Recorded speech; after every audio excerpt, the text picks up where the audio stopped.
Welcome to the Beginner's Guide to Blockchain. I am Dr. Janice Farrar Samani, and it is my pleasure to speak to you about this intricate technology that is on the cusp of continuing to be a part of everyday life.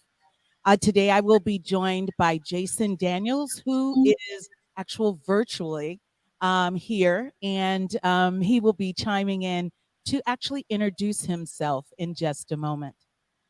Sure. Hi. Thank you for that introduction, Janice. My name is Jason Daniels. I'm a former BEA student. I am a BEA scholarship winner, and I am a published author. I wrote The Beginner's Guide to Crypto, which was published by STEM City Publishing later in 2022. So I'm just here to, present on some of my experiences in blockchain, the metaverse, and cryptocurrency in general. And it is a pleasure to be here speaking with you all. And to be with someone so experienced like you, Janice, it's a pleasure. Oh, you're being very kind. Yeah, it's great we had a great conversation the other day, and I'm looking forward to the interaction today and with our guests as well. Next slide. So today we will really walk away with some very interesting information. Next. We want to focus on and be able to provide an understanding of the evolution of blockchain, as well as explaining the digital assets and what they are, and also the impact of blockchain and all of its major structures, knowing that it is centralized and decentralization, to understand what that difference is within blockchain, and then also, which I know everyone is interested in, the future of money in the meta. Next. So this is just a brief slide about myself. It will be on the website. Feel free to browse, as well as link with me on LinkedIn. And I just want to share with you just a few highlights. I'm the CEO of FSG. We are a digital transformation company. We provide structure for blockchain, as well as develop platforms within NFTs, and provide that service, as well as the manufacturing within the IT space. It's funny because I put on the slide some of my travels. I've traveled to 5 continents, 5 of the 7, and I speak on technology and emerging technologies. And I am an advocate for women in particular in STEM, but I also mentor men. So thank you. Next slide. Jason had the opportunity of introducing himself, so his bio is also included on the BEA website for Metaverse, MetaQuake. Next. So what exactly is blockchain? We are going to talk about the guide, so bear with me and please formulate your questions as we go along. The actual blockchain is a very unique technology. In essence, the blockchain is simply a type of database. However, the key difference between blockchain and what is commonly understood as databases is the way that the data is actually structured.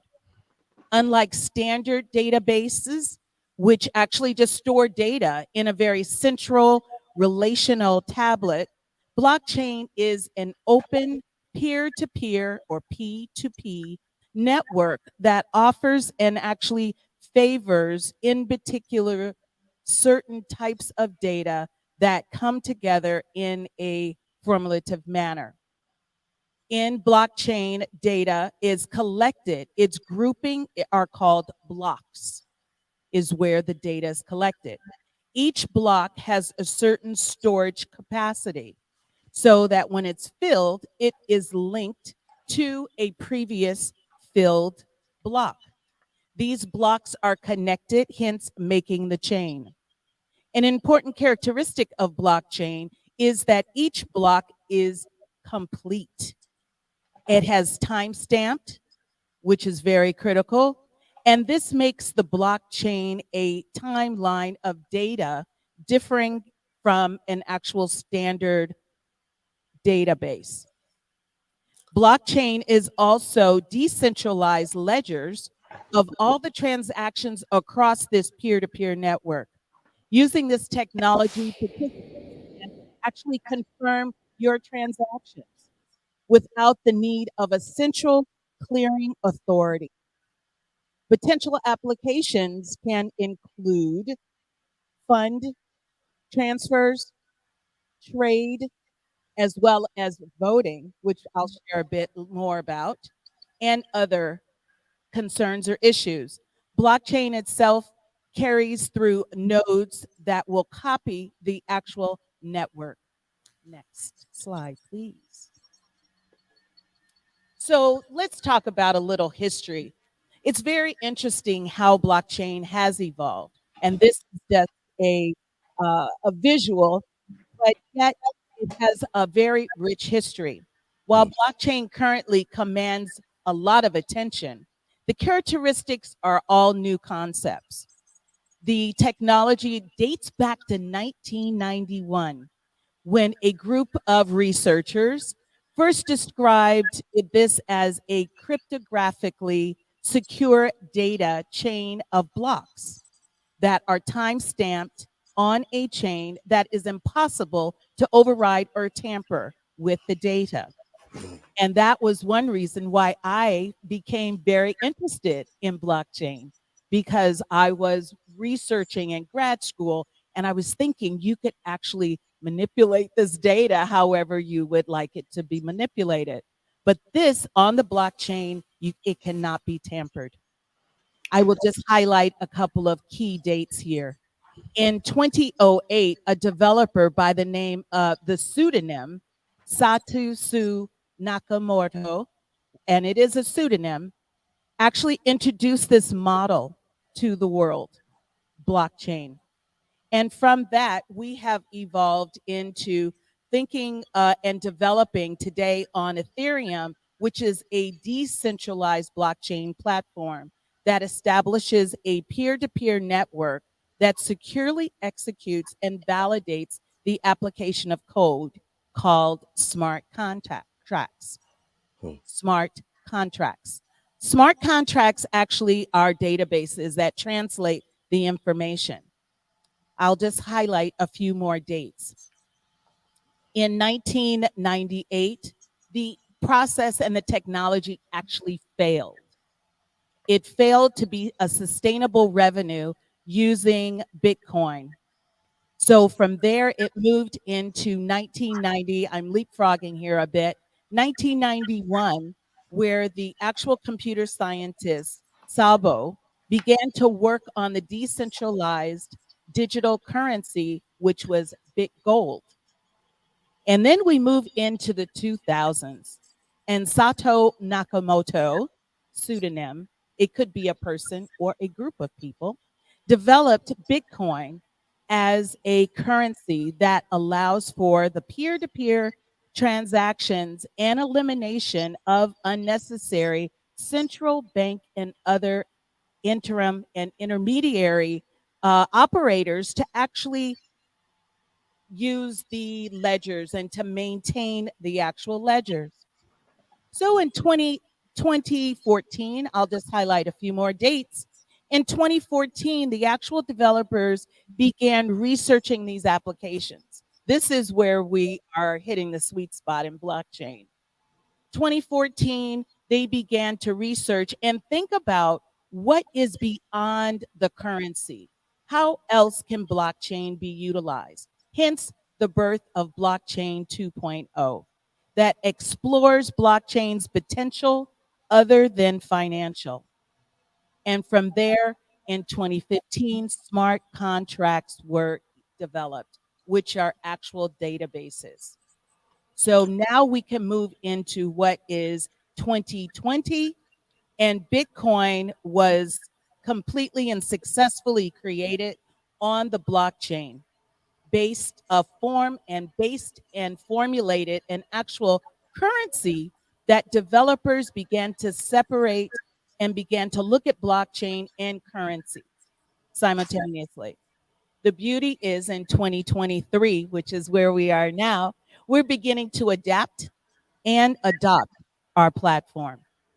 Next slide. Before you Before we move, I just wanted to comment on that a bit because I think it's very interesting how Satoshi Nakamoto kind of took the idea of BitGold and tried to make it more sustainable with Bitcoin. And although its original purpose was to be a digital ledger where people could interact peer to peer without an intermediary, with, as you were saying, with Ethereum and the growth and expansion of smart contracts, I think is very interesting how through blockchain we're almost building a whole new internet, and it's an internet through which everyone can own their digital assets.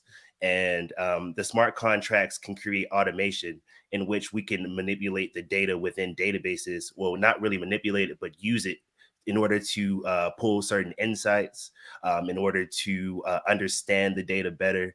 And so I think it's very interesting how these things are being implemented. And smart contracts is a super interesting concept that I'm sure we're going to get into more. So just wanted Excellent. to leave a little comment there. Yeah, thank you, Jason, because giving some foresight to the full discussion is very powerful. So thank you for that. So next slide, please.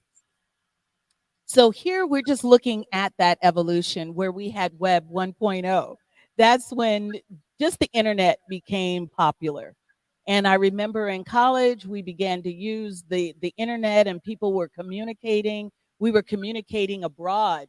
You wouldn't have to make those long distance phone calls. People were actually communicating and making those transactions online. So then we had 2.0, which we could actually read as well as write, actually reading and writing code, in addition to using it as a tool.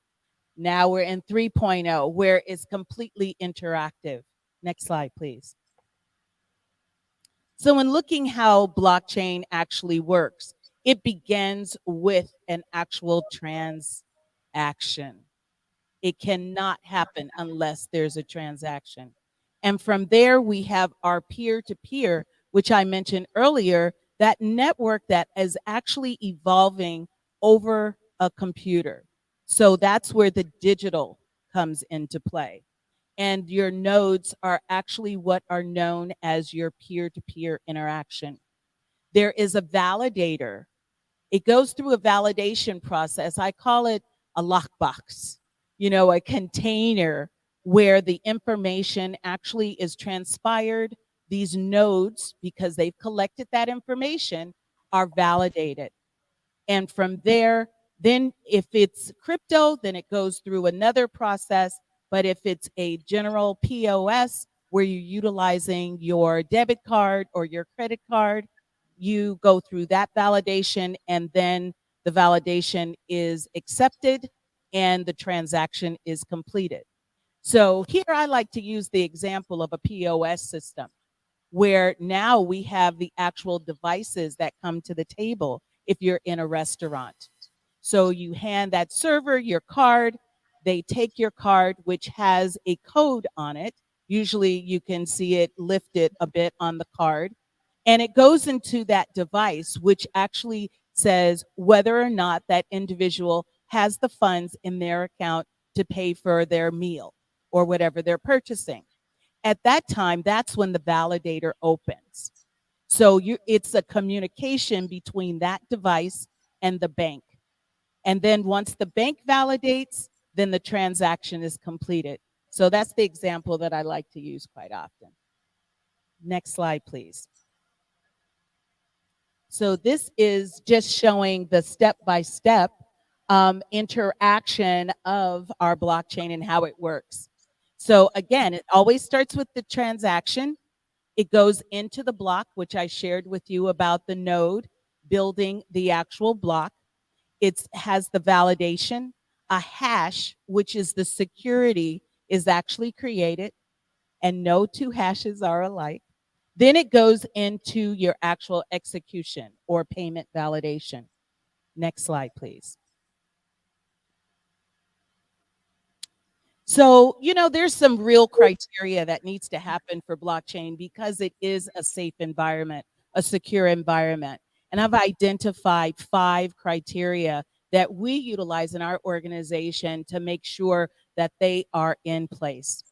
One is that the business network and assets have that transaction. You have to start with square one, which I've placed emphasis on. You have multiple participants that are actually on the chain. There is always someone who knows what is going on. It is transparent. It is a trusted environment, meaning that it does have those validation and that container that actually closes. And then you also have a single view of truth. Again, the actual transparency. Next slide, please. So there are four types of blockchain. There's the public, which I shared with you was the initial blockchain. Then there is private, as well as consortium, which is a hybrid. And then there's hybrid, excuse me. The consortium is open. That is your open blockchain whereby it's open to the public and there are many parties that are engaged. The hybrid is exactly what it says, a hybrid between the public and the private. Next, So are what would you like consortium me? blockchains usually public or private? What do you say? Are you asking me or asking the audience? I'm asking you. Oh, are consortiums are usually often they're a combination of the two, but I would say that they're public. Public because it's kind of like an open source code base, right? Where people are checking updates to the technology to make sure that there are no, defects, viruses, or bugs, or that whatever piece of code that someone wants to add, which they can add, they validate to make sure that it's safe. Is that what is correct? That is correct in their transparency. Okay. Yeah, Thank you for asking the question, Jason. of course. Next slide, please. So, what are our assets, our digital assets? Basically, a digital asset on the blockchain is it enables the blockchain. It's a method to secure and record the information on that P2P network. The digital asset is sometimes a stored digital asset. It's unique in its identity. The digital asset can include documents, even photographs, videos, logos, slide decks, also spreadsheets and websites. Blockchain and at its technology and at because it is a frontier technology actually is the solution to securing and enabling these digital assets. Mhm. Next slide, please. So here we have the applications for the digital assets. And it is, of course, many of us think of cryptocurrency, but that, as I shared with you, the evolution of blockchain is separate from blockchain. So we have cryptocurrency that runs on the blockchain platform. We have what is considered to be the platforms themselves. We have decentralized applications as well as NFTs. Now, that's the big buzz for 2023. Yeah. It came into vogue about 2020, and then it has truly evolved to be a non tangible token and one particular asset that is definitely looked upon currently in the space of the arts. And I'll share what we're doing in our company with that, which is quite exciting. So we have our ledger opportunity to actually build out this broad range of technology applications. Next slide, please.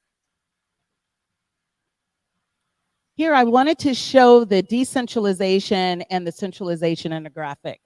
So you could have a better idea of what it is to be centralized, meaning that there is one focal point that has one direct transaction. That may be locked, but there's just a one in or out.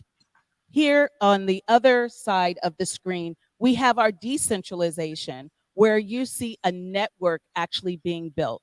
There's communication between all of the stakeholders, And everyone, there's one person that is the validating block, but everyone is aware of that ledger.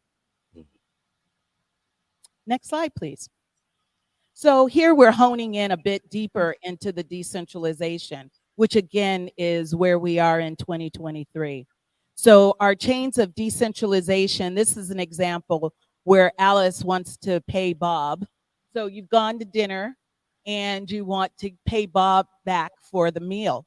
So Alice actually has that opportunity to begin a transaction. She goes onto her phone or her device, and it enables her to transmit to Bob the actual funds that he needs to recover or be reimbursed for. That validation shows up in Bob's account, as well as in between, you're contacting the bank, right? So the bank is saying, yes, there are actual funds, and yes, Bob does have an account where it is deposited to. Then Bob actually receives notification, right? You get that alert. So you receive notification that your funds have been deposited. Just wanted to show you that graphic. Thank you. Next slide. So here we're actually looking at the various features of blockchain.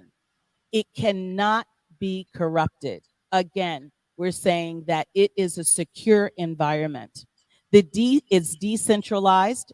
I shared with you what a decentralization looks like, as well as looking at it is an enhanced security for your transactions. It is distributed on ledgers, very important to know. So all of the transactions, ledgers are records. So all of the transactions are on the ledgers themselves. There is consensus.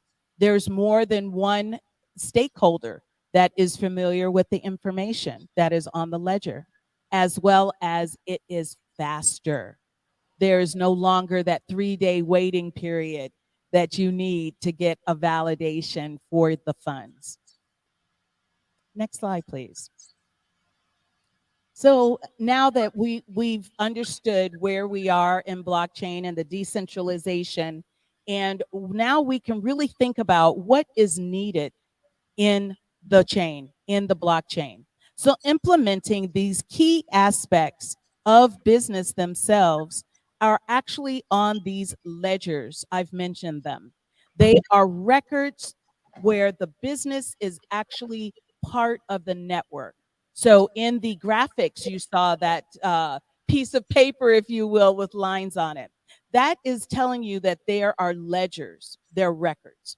Then there's the permission, again, the validation that I shared with you of the transaction and the secure acknowledgement and exchange.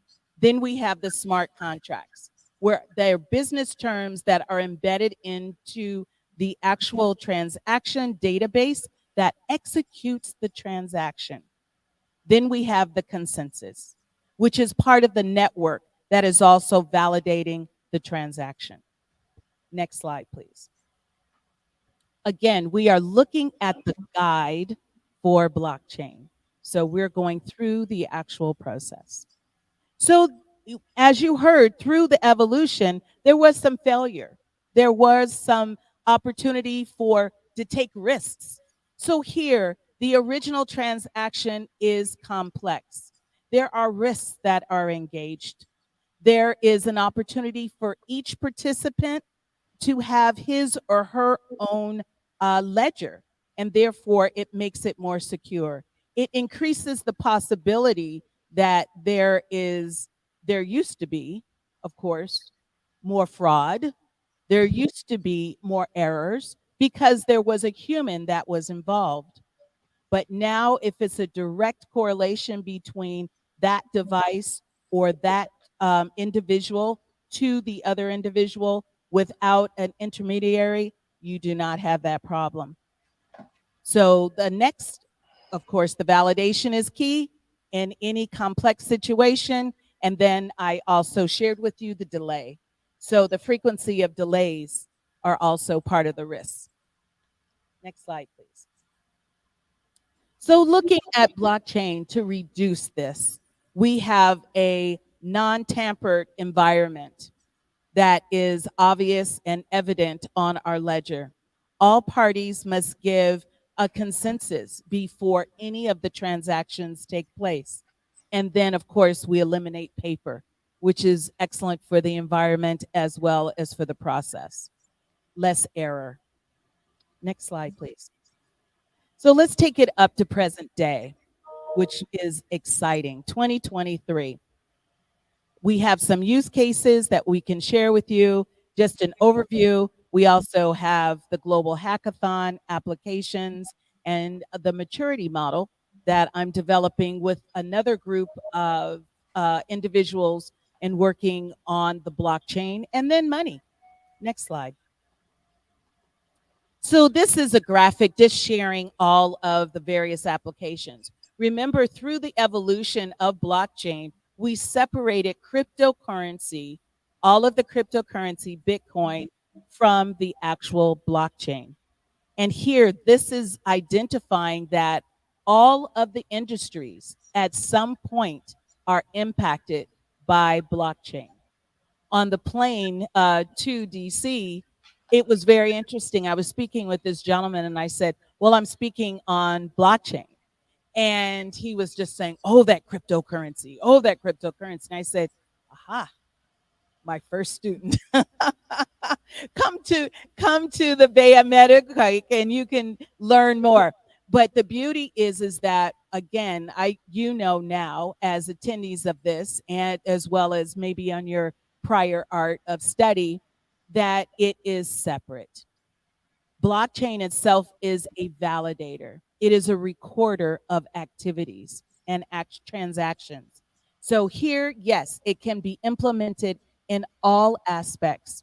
And some of the next slide, please, of what we are able to do is to consider the legal aspects of a smart contract, looking at these databases and actually finding out what is our IP, especially as technology is rapidly moving.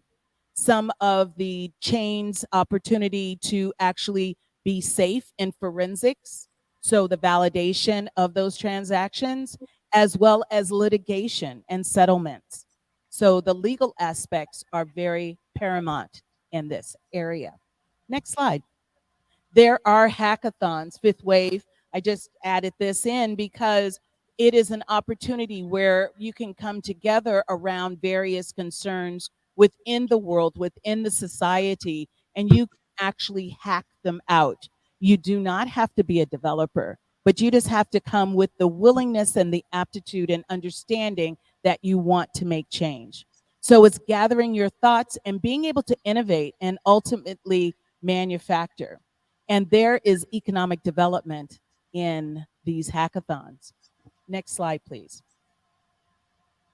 The application, just to drill down a bit further on application, is that in the automotive industry, in Europe in particular, Dr. Otto is working on bringing together the regional manufacturers, such as, because he's in Europe and Lithuania, actually, he's bringing together Saab as well as Audi, Mercedes, and they're working on the lean manufacturing and using blockchain in their automotive industry. It also is on the consumer side. A lot of, not to mention names, but you can actually purchase your car now with never going ever going into the actual lot. You can go in and secure the type of car you want, and they will actually deliver it to your home or office. That is all on blockchain. So the consumer side is also being fulfilled, the manufacturing and consumer. Then in the financial space, it's cheaper, there's less error, the settlements come faster, meaning that the transactions happen sooner. And then in the voting space, actually, some states are adopting voting on the blockchain. I have actually spoke with individuals who have ran on this technology, which is quite fascinating. Looking at healthcare, this is where it allows for healthcare to be, excuse me, it allows for your personal information to be secured. and it's just between the patient and the doctor. It's a great thing. Next slide, please. So here we are with the maturity model. The Government Blockchain Association, of which I'm a member of, allows for, we come together as a think tank and we're building out this maturity model. So I just created this graphic just to share with you the maturity of blockchain and how it can be utilized, looking at various criteria and cross-sectioning them with the actual industry. And some of them have supplements because not every blockchain is going to follow one particular criteria. So it's just like not every industry is going to be the same. But this scale is what is important. So here we're looking at whether or not the blockchain is feasible within that particular sector. And then you look at the functionality and what it looks like operationally, and if it's scalable, and of course, sustainable, which is very, very important. Next slide, please. So cryptocurrency is our actual, we've used the crypto, we've separated it from the blockchain, and it is a medium of exchange. It creates and stores this electronically data, if you will, on the actual chain, that is encrypted. So I just wanted to share, and it is a Web3. So here we are, it's a key feature within Web3. And then also we have our smart contracts. Again, these are databases that sit on our web. And then we have NFTs. NFTs, the non-fungible tokens, and actually they can be utilized in various areas. You can create your own NFTs, which is amazing. And we are creating an NFT for the arts. And how we are actually developing it, this is a little secret sauce. We want to be able to pay back the artist from a legacy standpoint, the value of their art. So as their art increases, they actually, it's not a once I sell it, I never see it again, but you can actually have the residual go back to the artists themselves. There Please, are actually speak on and that.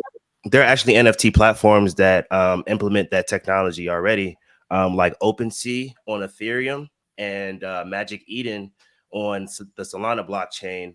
When you actually release your NFTs and this art out to the public for people to buy, usually like with any asset, when there's hype, the value of that asset does increase. But in the crypto space, things move so quickly that the value of these assets can move very, very fast. And I think we've seen on Ethereum where a JPEG, which is an NFT of like a monkey, will be worth millions of dollars. And if you can actually, because these are public ledgers, you can actually go in and you can look at the smart contracts that are automatically executable. So these smart contracts have parameters by which they live and survive.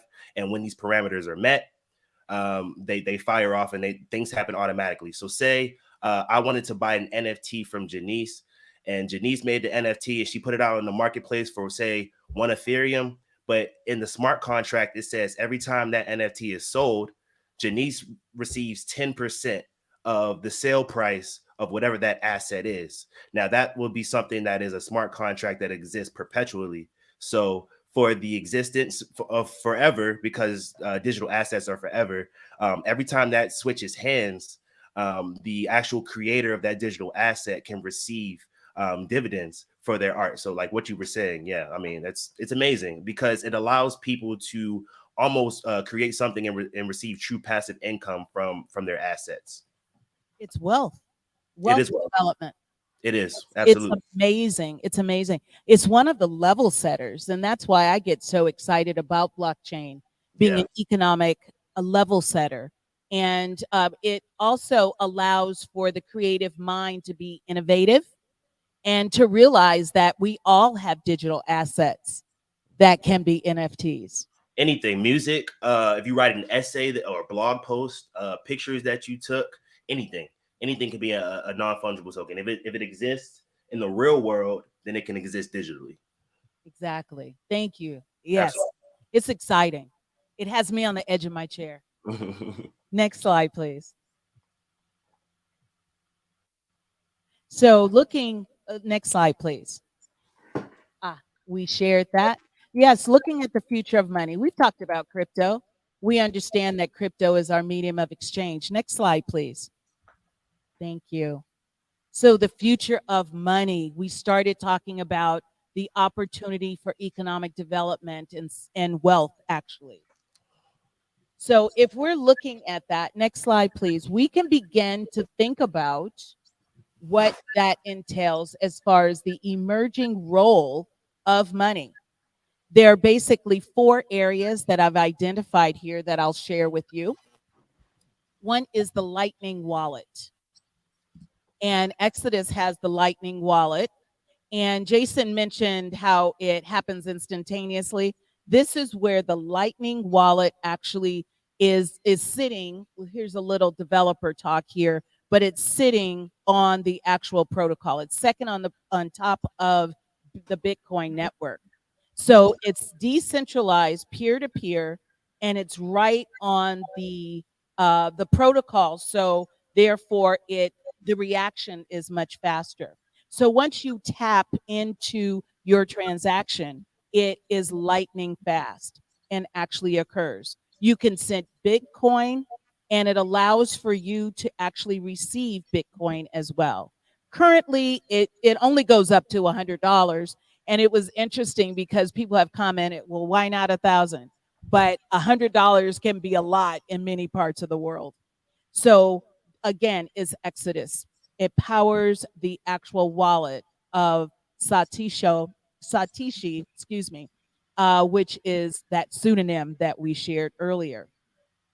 Then we think about Hydra. Hydra is our second point here of an emerging technology. Hydra Cardano is actually a scalable solution that provides the opportunity for cryptocurrency in the world to be an exchange that is scalable. See, cryptocurrency, it's interesting. It was an alternative within the financial system. And for that, you were actually able to pay and pay much faster, such as credit cards. So it means that the transactions must be settled within a few seconds. The Visa network processes on average 150 million transactions every day. Wealth. It is approximately 2,000 transactions per second.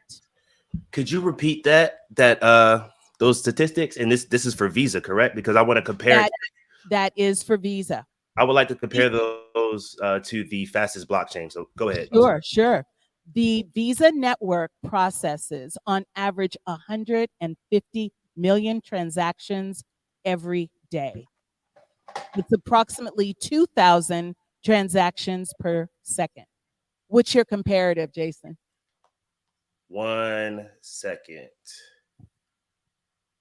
So think about this I got it. within the hundreds and the several hundreds and thousands, if you will, of TPSs, which are transactions per second. Jason, what's your number? Solana, which is known as one of the fastest blockchains out right now, out of California, does over just a little over 3,000 transactions per second. So it seems that the centralized technology is still leaps and bounds ahead of blockchain, but we're catching up. Exactly. Well, thank you for the comparison. That's great. Yep. So, looking at this distributive network, just as you were sharing, it suffered some scaling issues, but there were limitations, but Yeah. we definitely are taking off on that now. In the past 5 years, there's been this intersection or interdisciplinary opportunity where multiple parties that are in computing as well as programming, researchers, programming languages, if you will, as well as that consensus that I talked about, actually created this bridge to scale and into the solution that we talked about. So thank you. So I want to share another opportunity of emerging roles in money. Let's leave Jason up on there so we can interact a bit further. Thank you. So, money in the metaverse, how the the opportunity of investing into the financial market, and what does that mean? So whenever you think about finance, you want to consider, you would definitely want to plan.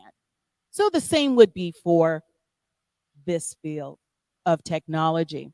So you want to plan. So the future of wealth is moving closer to reality.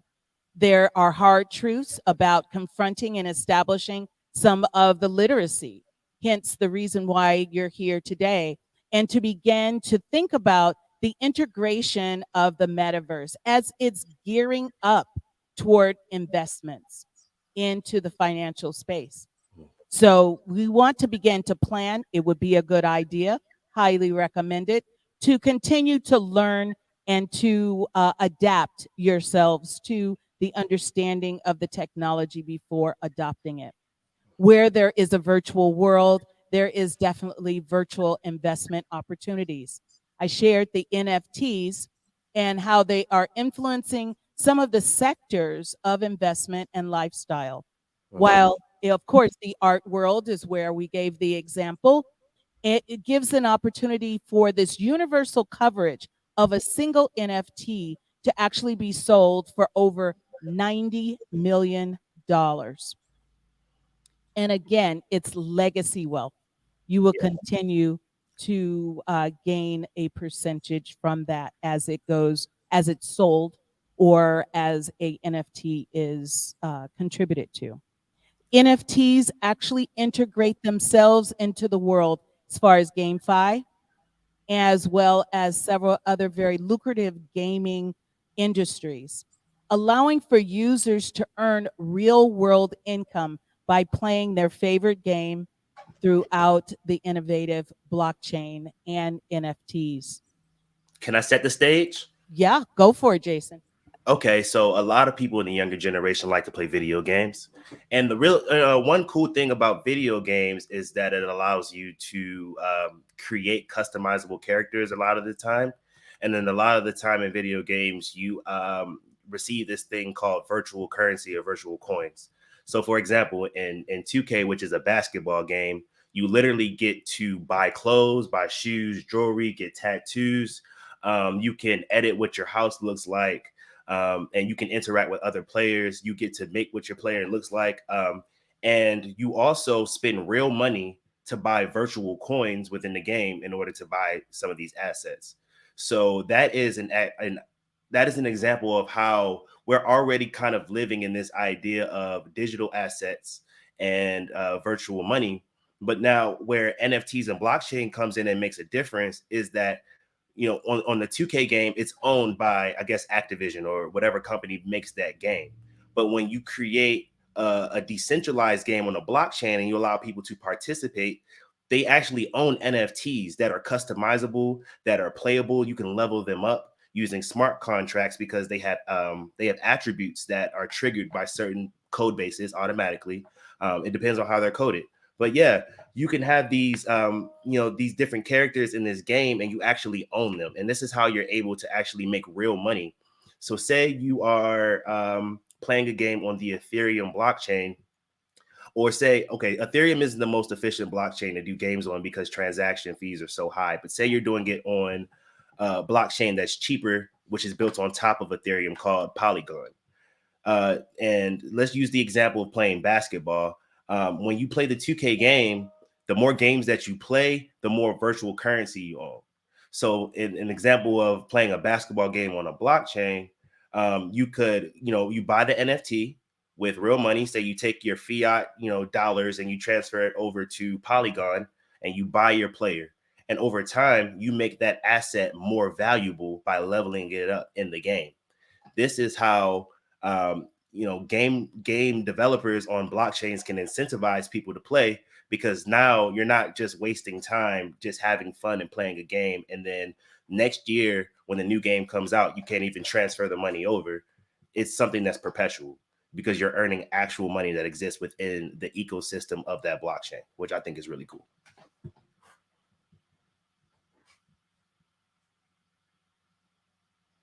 Got still there? Basically money that is not backed by any type of tangible funding source, any commodity. So that's our dollar is fiat money, or the Yeah, pound or the euro, that is fiat money. Okay.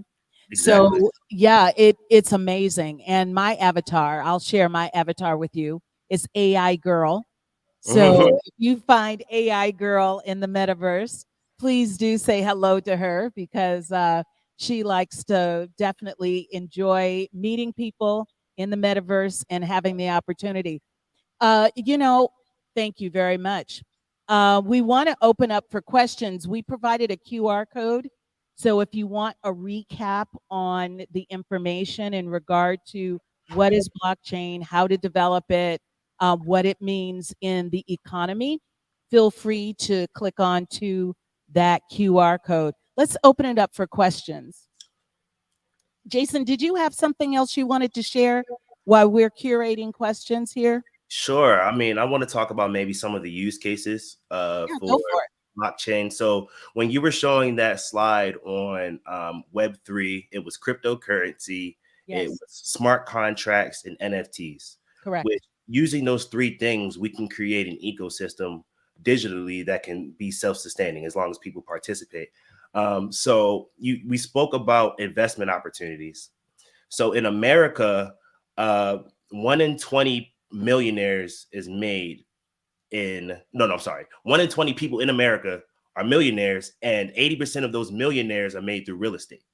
Real estate has been the number one performing asset in America of all time. It's the American dream to own land, for it to appreciate.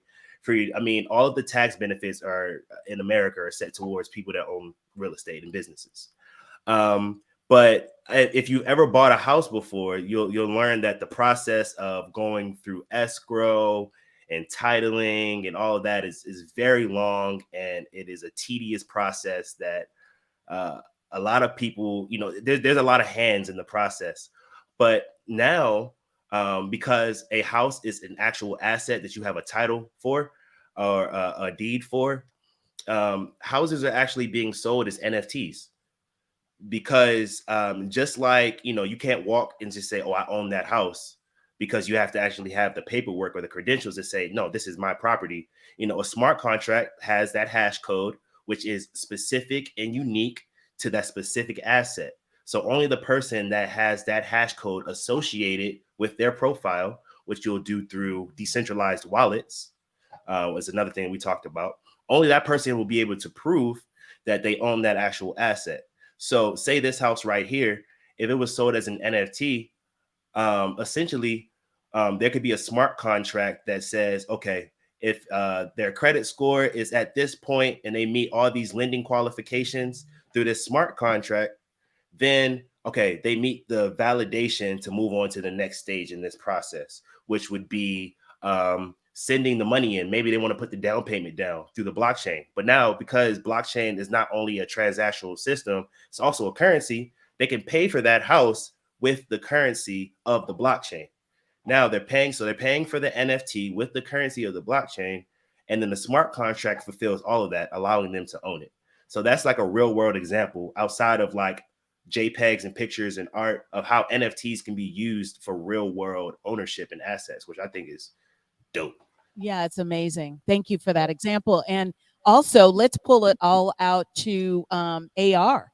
I Okay. mean, you know, it's a virtual reality where you can actually begin to look at property and not be there. You can never actually set foot into your new home. Yeah. You can actually look at it virtually. Yeah. Sometimes you can do a drive by, if you will, and it'll come up on your phone, or you can, if there's a code there, so you can, and pretty soon that code is going to go away too. And in some spaces, it does go away, but you do have to connect to a broadband Wi Fi. But all of that to say, it still is transmitted. You never have to set foot into the property, and then you begin your process. Great Yeah. example. Great example. Are Uh, there any did you have something else you wanted to share? I mean, I could just keep talking about Yeah, it because you and I I both. This is it's exciting. But I think we have a question. Yeah, absolutely. I have a question. So, a lot about smart contracts. Exactly what are smart contracts, and can we create those contracts ourselves? Why don't you start and I can dovetail? Sure. So, what is a contract? I'm asking you, the person that asked the question. Do you know what a contract is? It's an agreement, pretty much It's, stating. it's an agreement. It's terms by which both parties need to agree and abide by in order for something to happen. Correct. Right. Right. So a smart contract is in code. You can create logic. So you ever heard of an if and statement or if then statement? Yes. Yes. So if this happens, then this should happen. So a smart contract is a contract that's built on the blockchain that is automatically executable, meaning when these certain parameters are met, this contract is going to execute. So I can say, for example, uh, a user when a user enters their information onto this website, um, I'm going to prompt them to, create an account or something like that. So, one thing has to happen for another thing to happen. But the cool thing about smart contracts is that once you code them, they exist by on their own. So you don't have to go back and have to keep interacting with the code. It kind of continues on like that. So it's a way to create logic within blockchains. So, for example, with NFTs, like I was mentioning earlier, you would have to create a smart contract in order to write in, an equity percentage for the actual artist that's releasing an NFT. So, if they're creating art, you would create a smart contract that says, okay, every single time this NFT with this hash code on this blockchain is sold, this person at this wallet address, this specific wallet address, is going to receive this amount of money from the sale.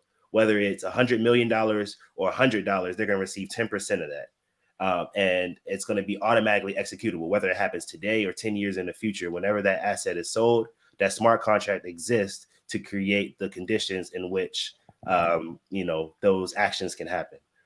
I hope that answered your question. Yes. Thank you. There were a few terms for those that may not be familiar with, so I'll try to demystify them a bit. One is the if and or the Yeah. what statement, the Yeah. what if statement. It's used in pseudocode. Excuse me, in Python, we use that terminology to say what variables, if this variable does not is not meet that criteria, then what variable will, and then it moves forward. Just to give you some clarification with that. Thank you, Jason, for identifying that these are business terms that are embedded in the actual transaction.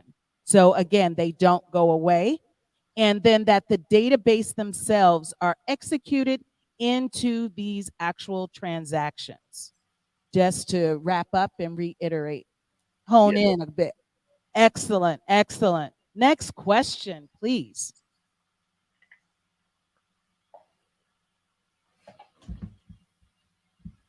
Yes, please.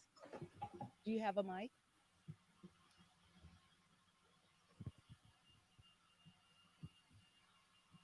So we can be in the virtual space.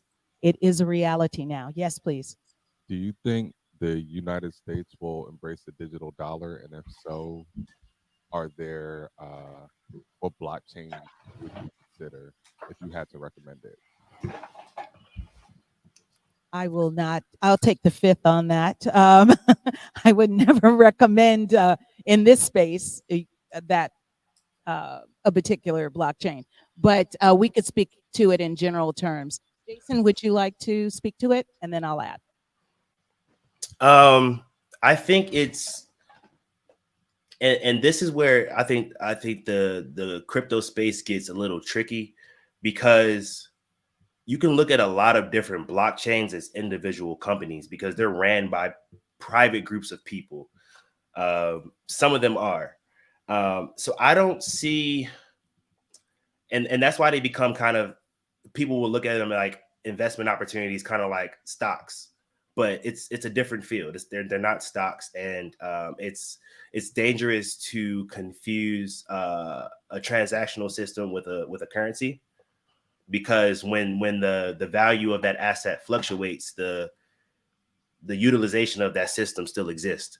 So I think that the U.S. will adopt a digital currency when they can create something that is, first of all, I think it's going to be a stable coin, meaning that it doesn't fluctuate in price because transactional costs need to stay consistent. But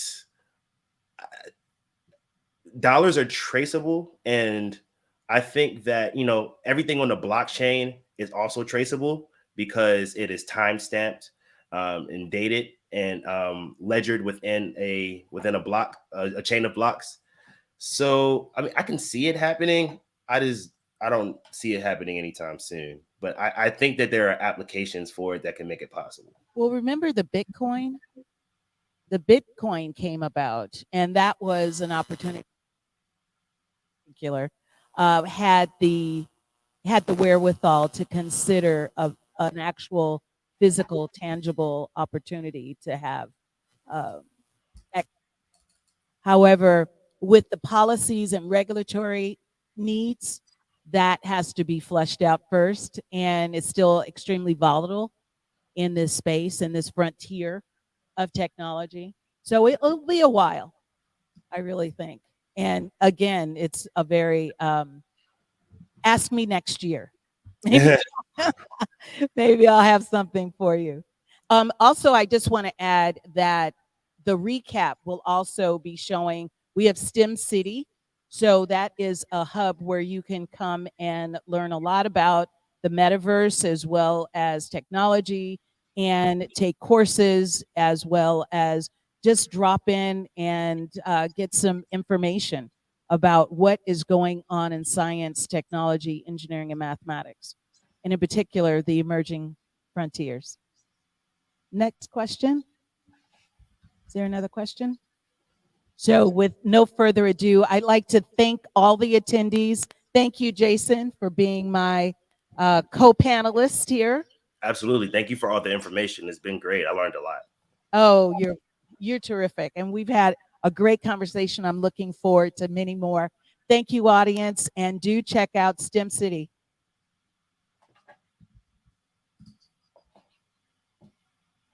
Oh, could you put on the last slide, please?